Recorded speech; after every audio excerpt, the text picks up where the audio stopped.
చలో అందరికీ శనార్థులలో రాజనివాస్ సమర్పించు మాస్ మల్లన్న ముచ్చట్లు పాడుబై Walkmate footwear and my doctor painter product లోకి స్వాగతం.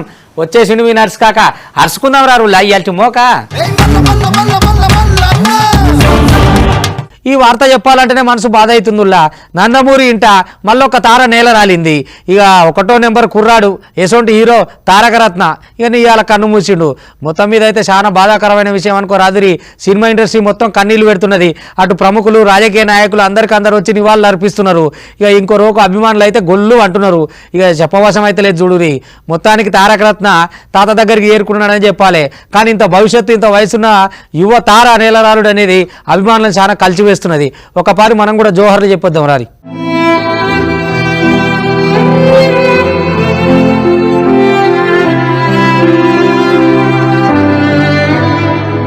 అయ్యో పాపం మొత్తానికి తానోటి తలిస్తే దైవం ఒకటి తలిచింది అన్నట్టు ఇక నందమూరి ఫ్యామిలీకి ఏటేటా కొంత ఏడుపే మిగులుతుంది చూడుండ్రి. ఇక మళ్ళొక్క తార నేల రాలింది కదా.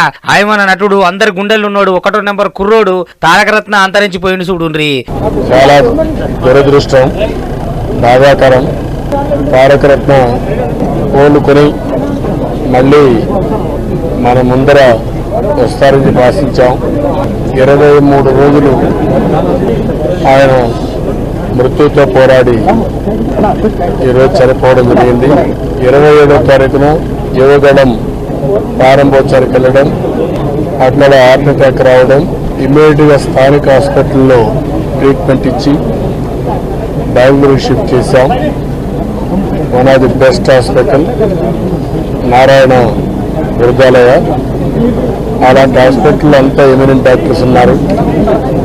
కుటుంబం కానీ అదే మరి అభిమానులు కానీ ప్రజలు కానీ ప్రార్థించారు, ఎన్నో ప్రార్థనలు చేశారు. భగవంతుడు కరుణించలేకపోయాడు. కడాన నిన్న డాక్టర్లందరూ కూడా నిస్సహాయత వ్యక్తం చేసే పరిస్థితికి వచ్చారు. ఇంత చిన్న వయసులో ఆయన చనిపోవడం చాలా బాధేస్తుంది. ఎప్పుడు రాజకీయాలకు కూడా ఆసక్తి ఉండే వ్యక్తి, సమాజానికి ఏదో చేయాలి అనే ఆలోచన ఎప్పుడు ఉండేది. ఈసారి ఎన్నికల్లో పోటీ చేయాలని కూడా ఆలోచన ఉండి నాకు ఒకసారి చెప్పని కూడా చెప్పారు. మనం కన్సిడర్ చేద్దాంలే, అప్పటిపటి టైంలో నేను మీతో మాట్లాడతానని చెప్పాను. అలాంటి సందర్భంలో ఈరోజు చనిపోవడం చాలా బాధేస్తుంది.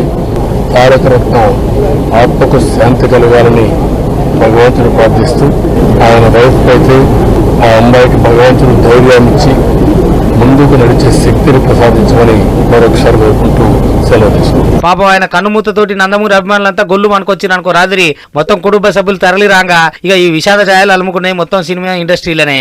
డాక్టర్ ఎన్టీ రామారావు గారి మలవడు తారకరత్న అకాల మరణం మమ్మల్ని అందరూ కూడా ఎంతో బాధించి, పరిశ్రమ మొత్తం యావత్తు కూడా ఇవాళ దిగ్భ్రాంతికి లోనైంది. సడన్ గా యాక్సిడెంట్ అవటం, పాదయాత్రలో ఉండగానే ఆయనకి హార్ట్ అటాక్ రావటం సివియర్గా రక్షించుకోలేకపోయాం. అందరూ ఎంతో డాక్టర్లు ఎంతో అద్భుతమైన అమెరికా నుంచి కూడా డాక్టర్లు వచ్చి కూడా ట్రీట్మెంట్ చేశారు. ఎవరు కూడా కాపాడలేకపోయాం. ఇక ఈ మరణ వార్త విని అభిమానులంతా గొల్లు అన్నారు అనుకో రాదురి. సినిమా ఇండస్ట్రీ మొత్తం పరేషాన్లో పడ్డారు అనుకో రాదురి. ఆయన నటుడు చచ్చిపోయిందని అందరూ అసలుని వాళ్ళు అర్పించారు. తారకరత్న లాస్ట్ గా కలిసి యాక్ట్ చేసిన సినిమా S5 సినిమా దాదాపు మేము 10 రోజులు కలిసి చేసాం. తారకరత్న అంటే అంత పెద్ద కుటుంబం నుంచి వచ్చినా కూడా సీనియర్ ఆర్టిస్టులు అంటే చాలా అపారమైన గౌరవం, చాలా మర్యాద ఇచ్చేవాడు. ఎవరైనా పెద్దోళ్ళు వస్తున్నారంటే లెగిసి తను నడుచుకుంటూ వచ్చి మమ్మల్ని పట్టుకొని తీసుకెళ్ళి మమ్మల్ని కూర్చోబెట్టిన తర్వాత తను కూర్చునేవాడు. అంత మంచి మనిషి, మంచి హృదయం ఉన్న మనిషి తారకరత్న. మొత్తం మీద నందమూరి వంశంలో మరో తార నేల రాలినందుకు కన్నీటి పర్యంతం అవుతున్నారు చూడు అభిమానులంతా. అరే ఎంతో భవిష్యత్తున్న నటుడు, ఇక అట్లనే ఎంతో మంచి మనిషి, అన్నిటికి మించి అందరితోటి ఆప్యాయంగా ఉండే వ్యక్తి ఇట్లా పోయిండని ఇక నందమూరి కుటుంబ సభ్యులంతా కన్నీళ్లు పెట్టుకుంటున్నారు చూడుండ్రి. తారకరత్న లాంటి మనుషులు ఇండస్ట్రీలో చాలా తక్కువ మంది ఉంటారు. ఎందుకంటే అతనికి శత్రువులు అన్న వాళ్ళు ఎవరు లేరు. ఎప్పుడు నవ్వుతుంటాడు, ఎవరిని పేరు పెట్టి పిలవడు, అందరినీ బాబాయ్ అన్నయ్య అని పిలుస్తుంటాడు. రెగ్యులర్గా కలిసే వ్యక్తుల్లో నేను ఒకటి. ఎందుకంటే ఫిలింనగర్ క్లబ్లో రెగ్యులర్గా వస్తుంటాడు, అక్కడ జిమ్కి అయ్యి వస్తుంటాడు. ఏ చిన్నది ఉన్నా సరే, ఏ ప్రాబ్లం ఉన్నా సరే అందరితోనూ షేర్ చేసుకునే మెంటాలిటీ ఫస్ట్ అతనికి. ఇది దాపరికం అన్నది లేని వ్యక్తి.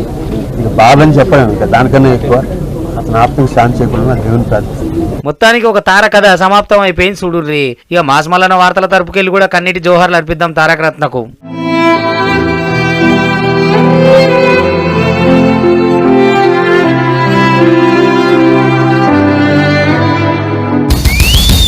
అగో రేవంత్ కాక మంచి రేషం మీద తిరుగుతున్నాడు కదా, పాదయాత్ర దండిగా అవుతున్నది. తెలంగాణ మా తాకతేందో చూపిస్తాం. ఏదో కాంగ్రెస్ వాళ్ళు అంటే ఆశామాష అనుకుంటురా, 100 ఏళ్ల చరిత్ర ఉన్నది. ఈ బీఆర్ఎస్ వాళ్ళకు ఆ కమలం వాళ్ళకు మేము భయపడతాం. ఇసోటి తవలపాకు సప్పుర్లకు తాటాకు సప్పుర్లకు తాగేదే లేదు, వెనకకు పోయేదే లేదు. మేమేందో చూపిస్తాం బాజాప్తా అని జోరుగానే చెప్తున్నాడు కాక. మరి పాదయాత్ర ఎందాక వచ్చింది ఏందనేది చూద్దాం రారు ఒకపారి మోక.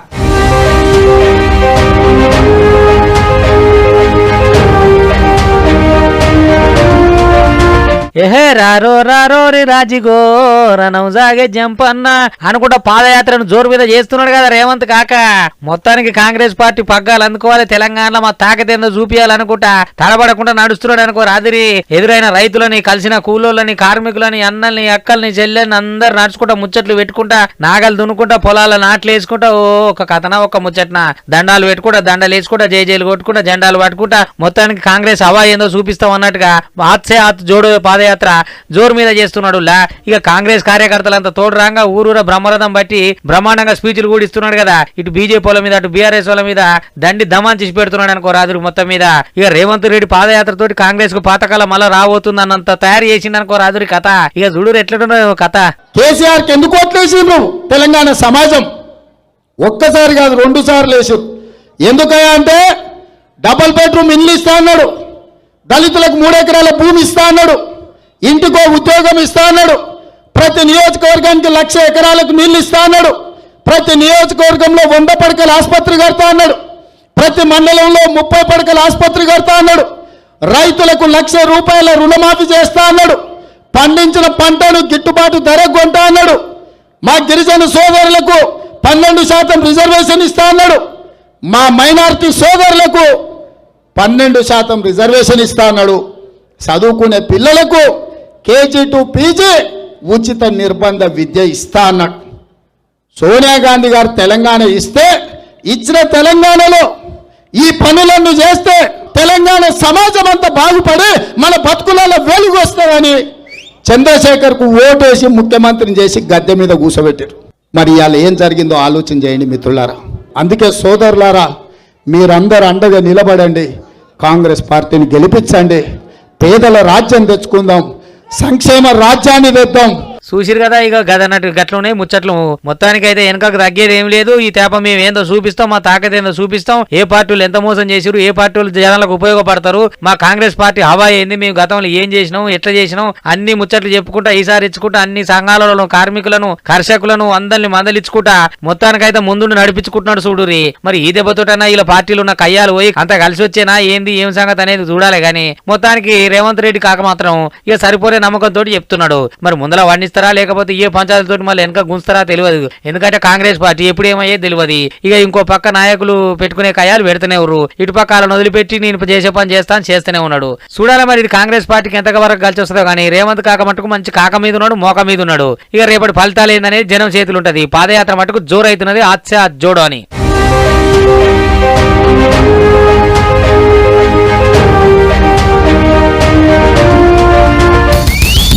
ఇక కడుపు గాలి కరువు వచ్చినప్పుడే కదా ధర్నా చేసేది కార్మికులంతా.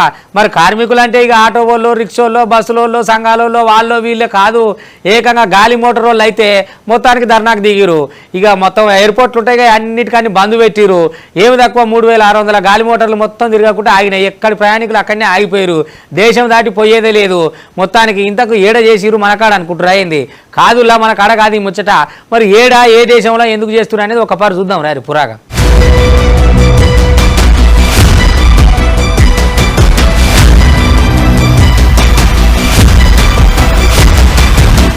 ఎటనా మేము ఎట్టబత్తం జీతాలు పెంచాలి, రాతాలు పెంచాలి, జీవితాలు పెంచాలి అనుకుంటా ఇక ఎయిర్పోర్ట్ సిబ్బంది సమ్మెకు దిగిరు జర్మనీలా. మొత్తం గాలి మోటార్ల రాకపోకలు అన్ని ఆగిపోయినాయి. ఓ వేలాది గాలి మోటార్లు రద్దయినాయి. 7 ప్రధాన ఎయిర్పోర్ట్ సిబ్బందులు 24 గంటలు సమ్మెకు దిగిర్రు. ఇక ఈ దెబ్బతోటి 2300 మీదగానే విమానాలు రద్దు చేయవలసి వచ్చింది. ఇక 3 లక్షల మంది పైన కట్టినోళ్ళ మీద, ప్రయాణికుల మీద ఈ సమ్మె ప్రభావం పడ్డదట. ఇక ఇటు వచ్చేటోళ్ళు అటు పోయేటోళ్ళు లేక ఎయిర్పోర్ట్లు అన్ని ఇక నీళ్ళెండిపోయిన చెరువు లెక్క అయిపోయి నిర్మానుషంగా కనపడ్డాయి అనుకో రాదురి. స్థానిక వెడ్డి కార్మిక సంఘం ఈ సమ్మెకు పిలుపునిచ్చిందట. పెద్ద ఎత్తున కార్మికులంతా ఇక ధర్నాకు దిగిరి చూడురి. ఆ వేతనాలు పెంచితే మర్యాద, లేకపోతే నడవదు అని చెప్పి ఇక చర్చలు పెడితే చర్చలు కూడా విఫలమైనాయట. ఇక ఆ దెబ్బతోటి ఇంకిత తీవ్రం చేసిన అనుకోరాదు కార్మిక సంఘాల నేతలు. పెరుగుతున్న ఆహారం, ఇంధనం ఖర్చులు, ధరలు మొత్తం మాకు వెళ్ళని పరిస్థితి ఉన్నది. మీరేమో ఇదే ధరలకు మమ్మల్ని పనిచేయమంటే ఎట్లయితది? వేతనాల 10.5% పెంపు లేదా ప్రస్తుత జీతంలో కనీసం 500 యూరోలు పెంచాలని డిమాండ్ గానే చేసిరట కార్మిక సంఘాలు. మరి ఏం పెంచుతారో కానీ సమ్మె మటుకు సరిపోనే అయింది. ఇక గాలి మోటార్లు ఆగిపోవడం అంటే సర్కార్కి ఎంత ఆమ్దానం అయిపోతుంది చెప్పురి.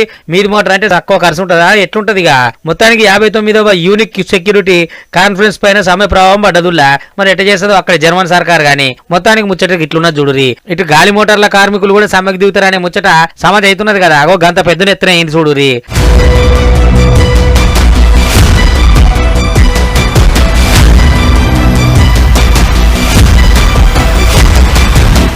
రాజ్ నివాస్ సమర్పించు మాస్ మలన్న ముచ్చట పాటు by Walkmate footwear and my doctor pain product లో ఒక చిన్న బ్రేక్ తీసుకొని వద్దాం. రాజ్ నివాస్ సమర్పించు మాస్ మలన్న ముచ్చట్లు పాటు by Walkmate footwear and my doctor pain product లోకి తిరిగి స్వాగతం. అరే దేశంలో తమాం చిరుతపులు లేకుంటాయినేవే, మొత్తం 7 కాడికి అడుగులు పోతున్నాయి, ఆగమవుతున్నది అని చెప్పి ఇక కేంద్ర మంత్రి ఒక ఆయన ఏకంగా 18 చిరుతపులను తీసుకొచ్చిండు. కోడే చిరుతలు సయ్యాటలు ఆడుతున్నాయి ఇలా. ఇక మన ప్రధాని కూడా విడుదల చేసే కదా 4 చిరుతల్ని. ఇక ఇప్పుడు ఏకంగా 18 తీసుకొచ్చిరు. ఏహే ఈడు మీద ఉన్నట్టునే జోరు మీద ఎగురుతున్నాయి చూడురి. చూసేద్దారు పిల్లగాళ్ళు ఏడున్నారా చిన్న పొరలు ఉంటే. మీరు పులులో జూ పార్క్ అంటారు కదా. ఇక చూడురి కోడే చిరుతలు ఎట్టున్నాయి. వచ్చినాయి రారే అయితారంగోలిగా చూద్దాం.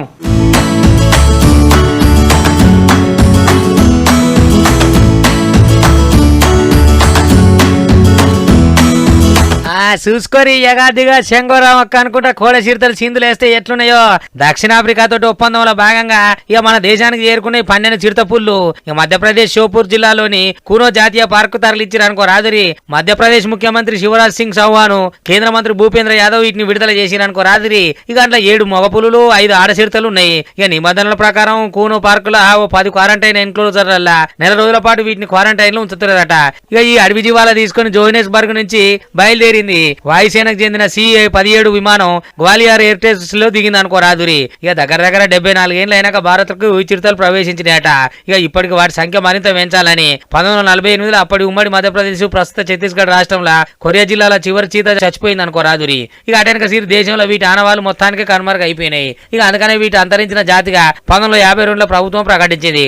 అయితే దేశంలో అంతరించిపోయిన అడవి జీవాల జాతిని మళ్ళా పెట్టాలి ఎట్లనే చేశాని కేంద్ర ప్రభుత్వం ప్రాజెక్టు చీతాకు అపరించింది అనుకో రాదురి. ఇక ఇంట్లో భాగంగానే నమీబియా నుంచి 8 చిరుతలు ప్రత్యేక గాలి మోటార్ వేసుకొచ్చి ఇక కూనో నేషనల్ పార్క్ లో పెట్టి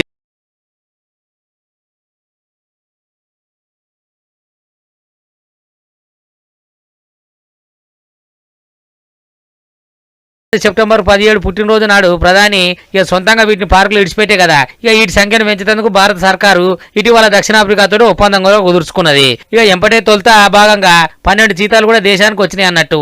ఇక వచ్చే 10 ఏళ్లలో మొత్తం 12 చీతాలను దేశంలో దిగుమతి చేసుకునేటట్టు కేంద్రం ప్రణాళిక వేసిందట. పెంచూరు సారు అడవి జీవాలు పెంచితేనే మన దేశానికి మంచుకుంటది. మరి పెంచకపోతే ఎట్లా చెప్పురు? వన్య ప్రాణులను కూడా కాపాడుకోవాలి. మంచి పనే చేసిరు. పొరగాలు చూసిరు కదా.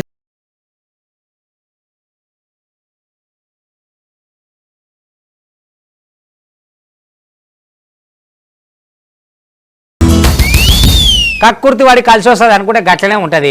ఎంత పోలీస్ అధికారి అయితే మటుకు ఆ సీజ్ చేసిన కారుని తీసుకొస్తే బాగుంటుందా? ఇక గంజాయి పట్టుబడ్డ ఓ కారు ఉంటుంది కదా, నువ్వు స్టేషన్లో కార్లు బైకులు పట్టుబడ్డాయి సీజ్ చేసినవి ఉంటాయి కదా, ఊకినాడు పడేస్తారు కదా. ఉండేం చేస్తుంది అనుకున్నాడేమో నెంబర్ ప్లేట్ మార్పిచ్చేసి ఇక పిల్లలు తీసుకొని చక్కగా బీచ్కు పోయిందట. ఒక SI ఏముంది ఆడికి పోయినాక టక్కర్ అయింది. అది టక్కర్ అయితే అసలు ముచ్చట బయటపడ్డది. ఎట్లా? ఇది సీజ్ చేసిన కారు అన్నట్టు.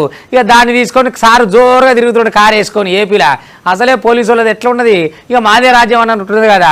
తీరా చూస్తే గిదైంది. ఆఖరికి ఎంత కవర్ చేయమైనా కాలేదు. ఇంతకేమైందో చూడు కావాలంటే.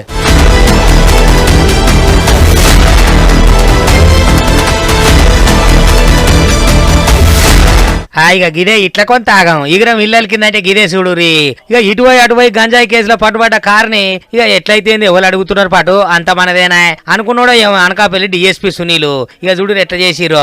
మొత్తానికి గంజాయి కేసులో సీజ్ చేసిన కార్ని ఇక ఆయన నెంబర్ ప్లేట్ మార్చి మంచిగా ఫ్యామిలీ తోటి బీచ్కి పోయి సరదాలు చేస్తున్నాను అనుకో రాదురి. పుణ్యానికి పుక్కట్ల కారు వచ్చింది, తిరిగితే ఏమైతుంది అనుకున్నాడో ఏమో. ఎందుకంటే పటేలు పట్టువారు నా దిక్కుంటే నన్నెట్ట కొడతావు కొట్టడమ్మ కూడా అని ఇక పోలీస్ స్టేషన్ అయినా ఆ పరిధిలో ఉండే ఎవరు అడుగుతారు ఏమైతుంది అనుకొని మంచిగా తిప్పిండు. తీరా చూస్తే ఆ కారు యాక్సిడెంట్ అయింది. ఇక టక్కరైన గోలిగా అసలు ముచ్చట బయటపడ్డది అనుకో రాదురి. అది ఆయన కారు కాదు, సీజ్ చేయబడ్డ కారు. దీనికి వేసుకొని తిరుగుతున్నాడు అని తెలియంగానే ఇక ఎంత కవర్ చేసుకుందామన్నా కవర్ కాలేదట.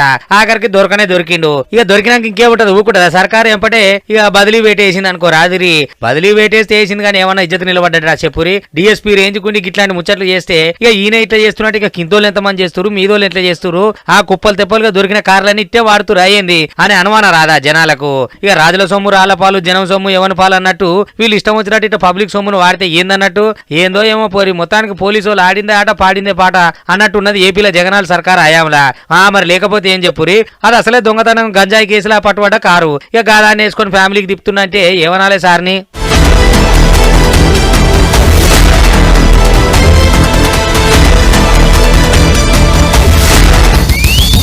ఇగో గివన్నటి వాటి రాజ్ నివాస్ సమర్పించు మాస్ మల్లన ముచ్చట్లు part by walkman footwear and my doctor pain product. చూస్తూనే ఉండరు మళ్ళీ రేపు ఇది వరదాకా మీ టీవీ 5 ఇగుంటా.